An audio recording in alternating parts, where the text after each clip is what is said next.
My name is Samira Hashemi. I am 42 years old and live in a coastal region of southern Spain. I was born in Yemen but moved to Europe when I was 8.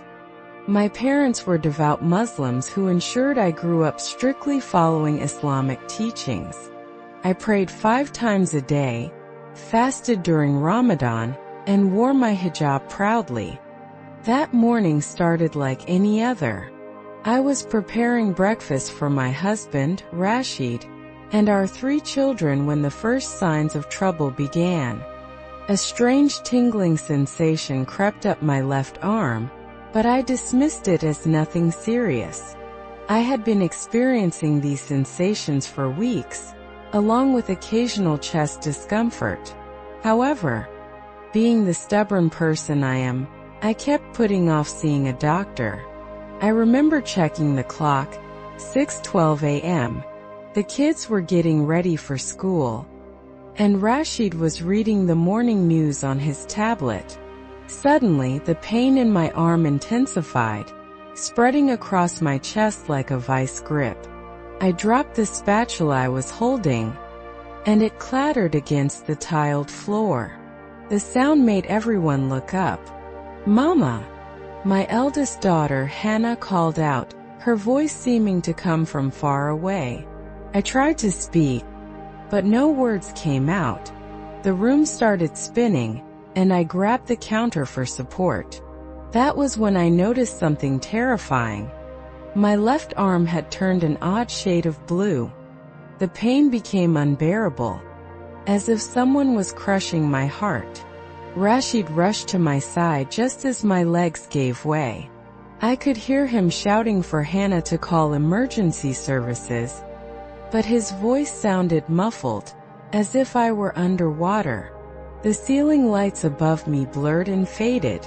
I remember thinking about how I hadn't finished making the kids' lunches for school. Later, I learned that I had experienced a rare condition called spontaneous coronary artery dissection, a sudden tear in the wall of one of my heart's blood vessels. It is a condition that primarily affects women, and in my case, it had been building up for weeks without my knowledge. The paramedics arrived within minutes, but by then, I was barely conscious.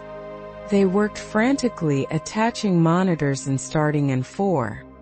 I could hear them talking about ST elevation and cardiac tamponade, medical terms that meant nothing to me at the time but would later become all too familiar. The ambulance ride was a blur of sirens and voices. I drifted in and out of consciousness, aware of the paramedics working on me but feeling strangely detached. I remember thinking about my morning prayer, which I hadn't completed due to being busy with breakfast. Somehow, it seemed important even in my semi-conscious state. At the hospital, everything moved at lightning speed. Doctors in blue scrubs swarmed around me, calling out orders and numbers that made no sense. Someone cut open my shirt and attached more monitors. I heard words like emergency catheterization and immediate surgery. The last thing I remember before everything went dark was a young doctor's face above mine, telling me to stay with them. I tried to nod, tried to speak, but my body wouldn't respond. The fluorescent lights of the emergency room began to dim, and I felt an overwhelming sense of peace wash over me. I had no way of knowing that what was about to happen would completely transform my understanding of everything I had believed in for the past 42 years. The truth about my faith, about Islam, about Jesus. It was all about to be revealed to me in the most extraordinary way possible. My last conscious thought was of Allah asking for His mercy. But as I would soon discover, the truth about God was far different from everything I had been taught to believe. The real journey was about to begin, one that would take me through death itself and back, showing me truths that would shake the very foundation of my faith. The monitors began to beep frantically. I heard someone shout, "V-fib," and then everything faded to black. My heart had stopped beating, and I was clinically dead for the next 15 minutes. What happened during those 15 minutes would change not just my life, but my eternal destiny. But before I tell you about what I saw on the other side, you need to understand something. I was a devoted Muslim who had never questioned her faith. I believed Muhammad was Allah's prophet, and that the Quran was the final revelation.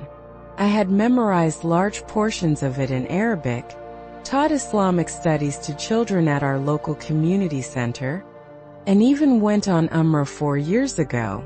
I wasn't just culturally Muslim, I was completely committed to Islam. I believed Christians were misguided, that Jesus was just a prophet, not God's son. I thought I was on the right path, that my good deeds and faithful prayers would surely earn me paradise. How wrong I was. In those 15 minutes, I was transported into a realm beyond human comprehension. Instead of darkness, I found myself in a place filled with radiant light, brighter than anything I had ever seen, yet not blinding.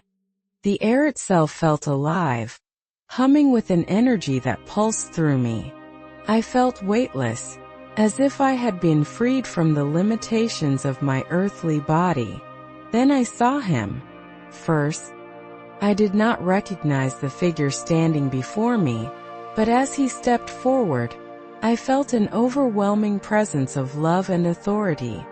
His eyes held an infinite depth, filled with both compassion and justice. A voice both gentle and powerful called my name, Samira. My entire existence trembled at the sound of it. I knew, without a doubt, that I was standing before Jesus Christ, not just a prophet but the Son of God. The realization shattered everything I had believed. He did not need to say anything else. His presence alone revealed the truth. Scenes from my life flashed before me. I saw every prayer I had ever uttered, every fast I had observed, every moment of devotion to Islam. But instead of drawing closer to God, I had been unknowingly walking away from Him. I saw how I had ignored the gentle nudging of the Holy Spirit, how I had rejected the message of Jesus out of fear and pride. Tears streamed down my face as I fell to my knees. I was wrong, I whispered. I was so wrong. Jesus extended His hand toward me, and as I reached for it, I felt an indescribable peace flood my soul. "It is not too late," He said, "but you must tell them."